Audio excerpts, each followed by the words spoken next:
En guise d'introduction, un petit clin d'œil, c'était notre carte de vœux. Voguons vers nos rêves. Je ne vous apprendrai rien en disant que les musées ne tombent pas du ciel et elles sont des émanations politiques, ils vivent et meurent selon la volonté politique. Mais il arrive aussi que nos politiciens aient besoin d'un petit coup de pouce du destin. À Nyon, après des années d'hésitation entre l'idée d'un déménagement et celle d'une rénovation, une bonne fée nous a proposé de trancher la question et en finançant un concours d'architecture et de réaliser une extension. C'est ainsi que nous nous sommes embarqués dans cette aventure financée par des mécènes privés. En préambule, j'aimerais vous présenter rapidement l'actuel musée du Léman. Comme je l'ai dit, il est situé à Nyon, donc à la frontière du Grand Genève. Il occupe un bâtiment de 1756, classé en note 2 à l'inventaire des monuments historiques. Et son objectif est de conserver les patrimoines naturels et culturels du plus grand lac d'Europe occidentale, soit un lac de 582 km², avec un bassin versant de 7385 km². Donc ça fait déjà un très joli territoire. Et historiquement, le Léman étant issu de la dernière glaciation, c'est un lac jeune d'environ 15 000 ans.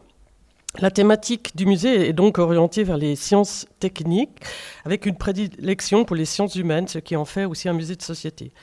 C'est un musée qui se veut pluridisciplinaire, un musée de synthèse qui se donne aussi comme mission de favoriser les échanges entre les multiples acteurs du lac. Nous sommes en effet au musée du Léman très attentifs à parler du présent et à travailler avec tous ceux qui s'intéressent à ce lac. C'est en 2013 que la Fondation pour le musée du Léman a été créée et que nous avons lancé ce concours. Notre donatrice avait juste deux souhaits: que le concours oppose autant d'équipes suisses et internationales et que le lauréat soit proclamé dans un délai d'1 an après l'arrivée de sa donation. Novio Dunum, le projet lauréat de notre concours, a été présenté par les architectes Fruhauf, Henry et Villadoms de Lausanne, le bureau FHV.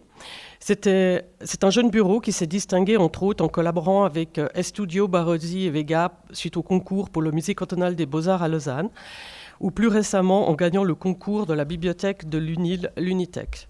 Les 7 autres équipes qui avaient répondu à notre invitation étaient Graber et Pulver, donc les auteurs du MEG, Kristen Gensenbein, qui ont fait l'extension du musée national à Zurich, Morger et Detli de Bâle, qui se sont occupés du musée cantonal, musée des Beaux-Arts du Liechtenstein et de la fondation ILTI.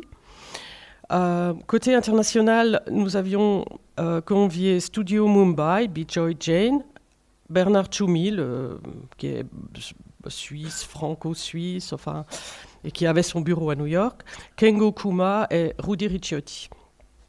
Comme il était important d'arriver à une réalisation dans un délai aussi court que possible, nous avons donc privilégié dans notre invitation des bureaux aux compétences muséales éprouvées qui avaient déjà travaillé ou réalisé des extensions et qui pouvaient nous apporter une connaissance aussi sur le fonctionnement du musée. Comment s'est construit notre projet ? Au fait, évidemment, des difficultés qui enduraient le musée d'art et d'histoire à Genève, nous avons immédiatement fait appel au service des monuments historiques du canton de Vaud afin d'obtenir une analyse du site et d'établir avec eux le règlement de ce concours en tenant compte de leur position sur les bâtiments existants et de leur analyse urbanistique.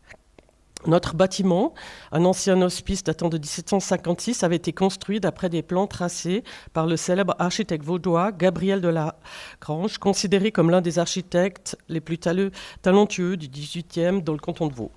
À cette époque, il faut savoir que les villes et paroisses protestantes construisaient des bâtiments prestigieux destinés à l'accueil des miséreux ou des gens de passage, mais qu'elles peinaient ensuite à les entretenir. Ainsi, au fil du temps, diverses adjonctions avaient été faites au corps principal. Une brasserie, puis une raffinerie de sucre de betterave, entre autres, s'étaient invitées sur le site afin de contribuer aux frais de l'hospice. Puis lorsque l'hôpital avait été transformé, l'hospice était devenu un hôpital, un lazaret, un pavillon de désinfection et toutes sortes d'autres activités s'étaient ajoutées.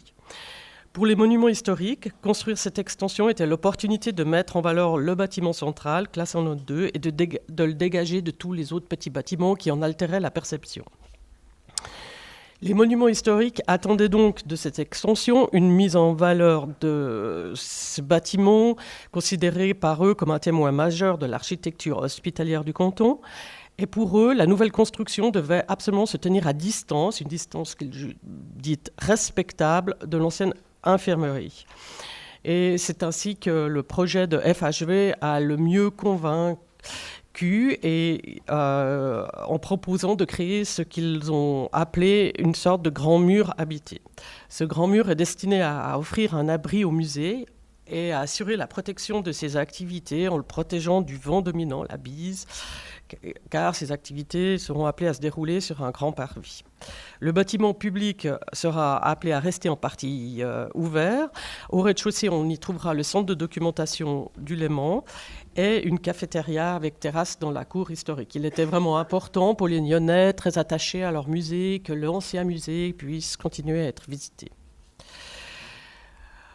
Pour le président du jury, le professeur Arthur Rueg de l'ETH, l'important était de mettre en valeur le site en créant un ensemble de qualités entre l'ancien et le nouveau bâtiment. Et il a jugé que ce projet avait réussi son intégration dans le parc existant grâce à l'espace laissé libre entre l'ancien bâtiment et le parc, mais aussi grâce à l'abstraction du bâtiment, une nouvelle muraille percée de quelques ouvertures ponctuelles. Et selon son expression, dans ce contexte, l'ancien bâtiment est tenu par l'épaule comme un ami bienfaisant. D'autre part, il faut savoir aussi qu'au niveau politique nyonnais, la volonté était de remodeler les rives du lac. C'est assez général actuellement dans les communes autour du Léman. La ville étudie le déménagement du port actuel et le déplacement de l'embarcadère en face du musée. Vous vous en doutez, dans l'esprit de nos politiques, le musée du Léman est appelé à jouer évidemment un rôle clé dans ce processus et cette extension est appelée à en devenir l'un des symboles. Ce que la ville a apprécié dans le concours, c'était la possibilité d'avoir avec ce bâtiment emblématique une sorte d'amer remarquable depuis le lac. Il faut dire que le pignon a été volontairement aligné par les architectes sur la plus haute construction du quartier de Rives, la fameuse Tour César. L'extension permet bien sûr un agrandissement des espaces muséaux, mais pour la ville, il était nécessaire qu'elle apporte également d'autres fonctionnalités. Elle devait remplir des nouvelles fonctions dans le quartier touristique de Rives et elle prendre la place d'une sorte de porte d'entrée vers la ville haute qui se trouve juste en dessus de notre musée qui est situé, lui, dans le quartier de Rives, donc ce qu'il a appelé la ville basse. La mission du musée de l'extension est aussi d'améliorer la visibilité du musée. Et selon les architectes, son expression architecturale sera en parfaite adéquation avec la forme. On devinera immédiatement la présence d'un musée. Cette lisibilité deviendra un signal fort sur la route suisse, une route très fréquentée qui passe devant d'autres bâtiments emblématiques comme le siège de l'UFA qui se trouve juste à proximité. Nyon, qui compte 3 musées pour 21 000 habitants, a aussi dans ce projet le projet de rapprocher ses institutions dans un parc de musées.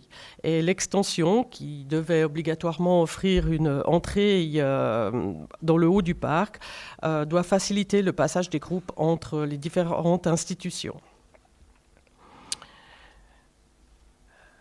Et enfin, le bâtiment, grâce à sa toiture végétalisée, va permettre d'augmenter la surface du parc de 600 mètres carrés après la construction et un nouveau parc, dit du musée du Léman, pourra être établi autour de l'extension. Il va être composé par une végétalisation de type vivace et il inclut également des espaces aquatiques semi-permanents destinés à absorber les eaux pluviales apportées par la toiture. Quant au nouveau belvédère sur le lac, il est destiné à offrir aux promeneurs la possibilité d'admirer le splendide panorama sur le Mont Blanc et le parc.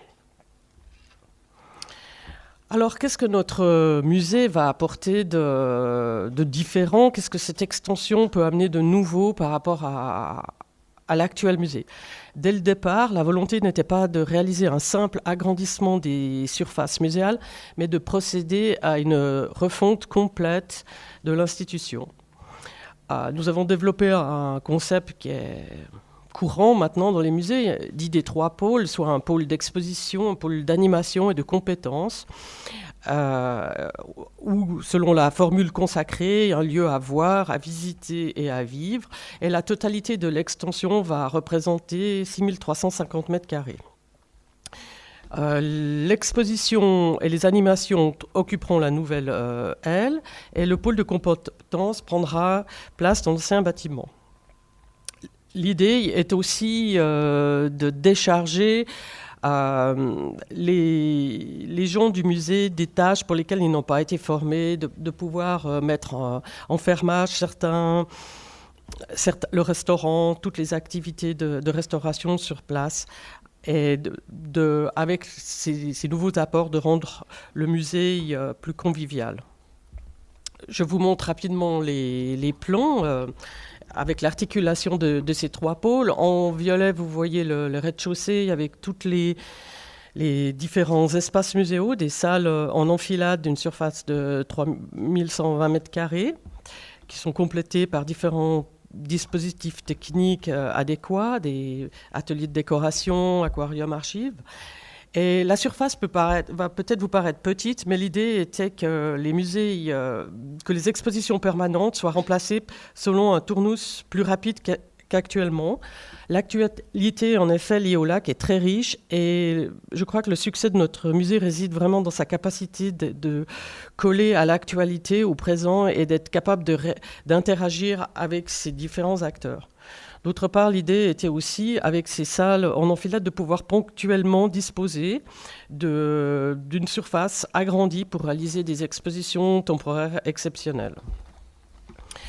Dans l'ancien bâtiment, en rose, vous voyez donc le futur centre de documentation, et à côté, toutes les parties en vert, c'est la cafétéria qui prendra place dans la cour, avec de l'autre côté l'entrée du restaurant.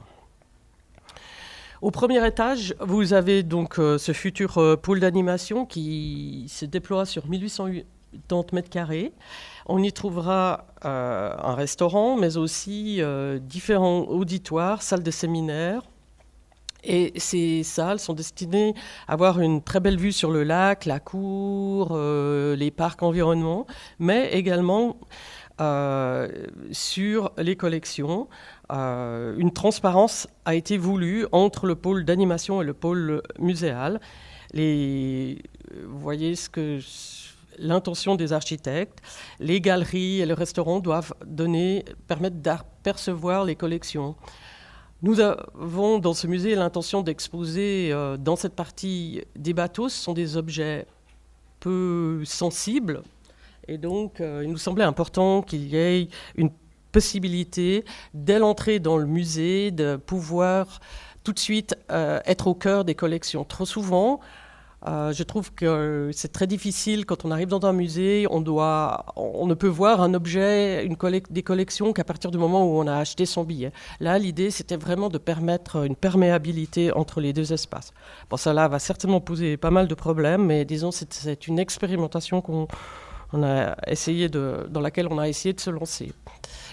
Voici quelques-unes des autres vues intérieures. Je ne les détaillerai pas trop parce qu'il existe actuellement une commission scientifique qui réfléchit sur toutes les expositions qui vont être présentées, sur la manière de les aménager. Nous sommes encore au début de notre processus. Brièvement, le plan de financement. Le coût total de ce projet est estimé actuellement à 44,5 millions, 2,5 millions d'études et 42 millions de réalisations. Et il s'inscrit dans une logique de partenariat public-privé. 40% serait à charge de la ville de Nyon, le reste étant à charge d'autres partenaires, la région pour 7% et le canton de Vaud pour 23% et la fondation pour le reste. Mais revenons peut-être au musée du Léman et peut-être quand même à quelques réflexions sur à quoi faudrait-il s'attendre en termes muséologiques et muséographiques dans un tel musée. Là, nous avons essayé de définir un peu quelques valeurs qui pourraient présider dans nos développements. Nous avons vu que le site sur lequel notre musée est construit nous parle d'une architecture hospitalière qui est ouverte sur le monde et les autres. Le lac, quant à lui, nous parle d'espace ouvert, mouvant, de transparence, d'infini. Le lac nous parle d'émotion. Qu'est-ce que le Léman ? C'est une île entourée de terre, un vaste territoire vierge aux portes des plus grandes villes qui ne cesse d'évoluer, de se transformer. Le Léman nous parle de liberté, d'illimité, d'absence de frontières pour ses riverains. Et ces éléments doivent, semble-t-il, nous inspirer dans nos futures conceptions. On sait qu'il existe aujourd'hui plus de 110 millions de lacs dans le monde. Ce sont des écosystèmes qui sont soumis à de grandes pressions climatiques et humaines. Le Léman est un lac moyen à tout point de vue. C'est un lac de petite taille, c'est un lac jeune. Il n'a pratiquement aucune espèce endémique. Il a donc une assez faible valeur au niveau biologique, si on veut le parler ainsi, en comparaison internationale. Mais ce qui le rend très intéressant, c'est la relation qui s'est développée avec les hommes sur ces rives depuis des millénaires. Et nous pensons que le message d'un lac culturellement ancien est un message qui est potentiellement intéressant à partager avec des riverains d'autres lacs. Et surtout, nous pouvons apporter quelque chose d'assez particulier parce que c'est l'un des lacs les plus documentés au monde. C'est ici qu'a été fondée la science des lacs à la fin du 19e siècle et notre musée a la chance de détenir les archives de la fondation de cette science. Donc notre musée peut jouer un rôle important au sein d'un réseau de musées de lacs et actuellement il y a beaucoup de créations de musées de lacs un peu partout dans le monde. À l'heure d'aujourd'hui, voilà, qu'est-ce que nous pourrions partager avec nos collègues d'autres lacs ? Les expositions de sciences naturelles peuvent se traiter au moyen de dispositifs immersifs très puissants. Nous pouvons par ces moyens-là parler de mêmes phénomènes qui sont à l'œuvre dans tous les lacs du monde. Et elles sont aussi propices à des nouvelles formes de médiation. Ici, vous voyez un atelier conçu par un groupe japonais qui s'appelle Team Lab.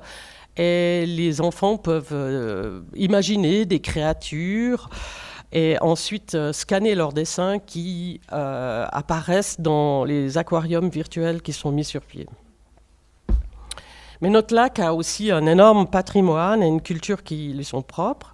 Il existe 175 lacs en Suisse et le Léman a généré une culture assez originale, tout particulièrement au niveau naval.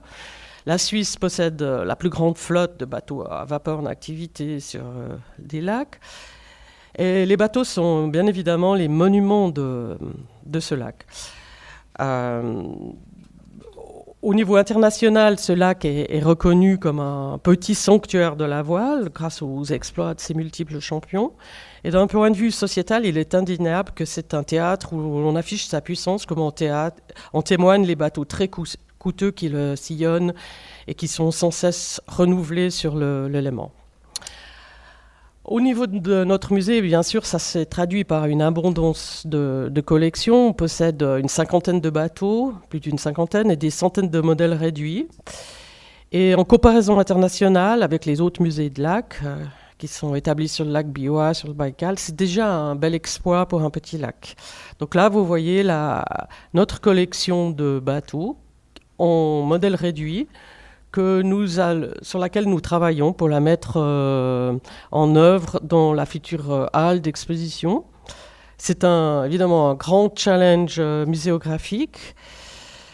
La salle fait seulement 600 mètres carrés, mais enfin c'est déjà énorme. Elle sera haute de 15 mètres. Elle va nous permettre d'exposer une partie de ce patrimoine.